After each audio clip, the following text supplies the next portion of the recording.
UP में हाशिए पर जा चुकी बसपा अब लौट आई है। चुनावी दंगल के मूड में मायावती आरएलडी, सपा, भाजपा, कांग्रेस को टक्कर देने के लिए पूरी तैयार हो चुकी है।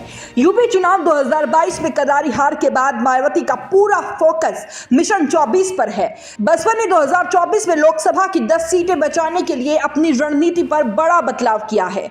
अब पार्टी युवाओं को संगठन में तरजीह देकर उसे साधने की फिराक में है। पार्टी फिर से गांव चलो की रणनीति पर भी काम करना शुरू कर रही है।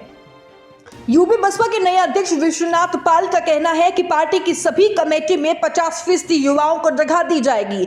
पाल ने शुक्रवार को कहा कि मायावती के आदेश के मुताबिक पार्टी में सभी जगहों पर युवाओं की भागीदारी सुनिश्चित की जा रही है। बसपा फिर से अपनी पुरानी रणनीति चलो गांव की ओर पर काम कर रही है। कहा कि काशीराम के वक्त में बसपा लोगों से सीधे संपर्क साधने के लिए गांव चलो की रणनीति पर काम किया करती थी। लोकसभा चुनाव 2019 में मायावती ने सपा से गठबंधन कर लोकसभा की 38 सीटों पर उम्मीदवार उतारे थे।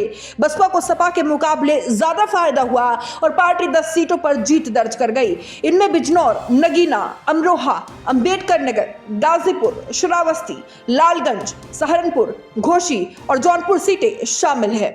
अधिकांश सीटों पर मुस्लिम, ओबीसी और दलित वोटरों का प्रभाव है, जो गठबंधन की वजह से बसपा जीती थी। वहीं मेरठ और मोहनलालगंज सीट पर बसपा के उम्मीदवार 5000 से भी कम वोटों से हारे थे।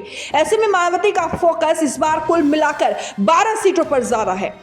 10 सीट बचाने की जद्दोजहद इसीलिए भी ज्यादा हो रही है कि बसपा के गढ़ अंबेडकर नगर में ही पार्टी सबसे कमजोर पड़ रही है। वहीं उत्तर प्रदेश विधानसभा चुनाव 2022 में बसपा को बड़ा झटका लगा था और पार्टी को सिर्फ 1 सीट पर ही जीत हासिल हुई थी।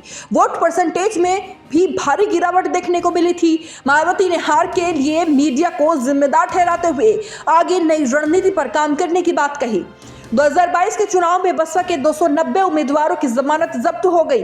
पार्टी ने सभी 403 सीटों पर उम्मीदवार उतारे थे। बसपा के गठन के बाद मायावती के लिए 2022 का चुनाव सबसे बड़ा झटका साबित हुआ था।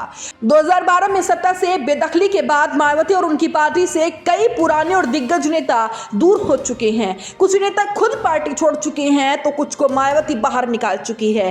पिछले 10 सालों में बसपा से निकलने या निकाले जाने वाले दिग्गज नेताओं की लंबी फहरिस्त है। इनमें स्वामी प्रसाद मौर्य, आर.के. चौधरी, इंद्रजीत सरोज, ब्रजेश पाठक, रामचल राजभर, लालजी वर्मा, नसीमुद्दीन सिद्दीकी और मिठाई लाल भारती का नाम प्रमुख है। ये सभी नेता बसपा के शुरुआती मूवमेंट से जुड़े रहे हैं और मिशन को आगे बढ़ाने के लिए पार्टी के कई पदों पर रह चुके हैं।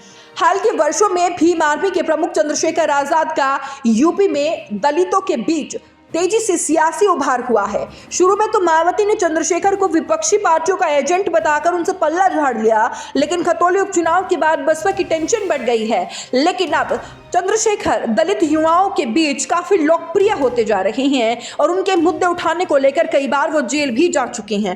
2024 के चुनाव में चंद्रशेखर सपा गठबंधन से चुनाव लड़ सकते हैं। खतौली मॉडल अगर 2024 में सफल रहा तो दलितों के बीच चंद्रशेखर एक स्थापित नेता हो सकते हैं। यूपी में दलित वोटर्स की अगर बात की जाए तो करीब 21% है, जिसमें जाटव 13% और 8% गैर जाटव वोटर्स शामिल है। मायावती को 2022 में 12% वोट ही मिल पाए थे।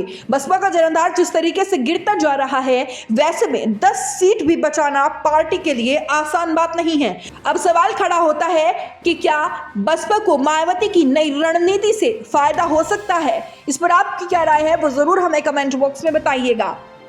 Bureau report, news 80 desk.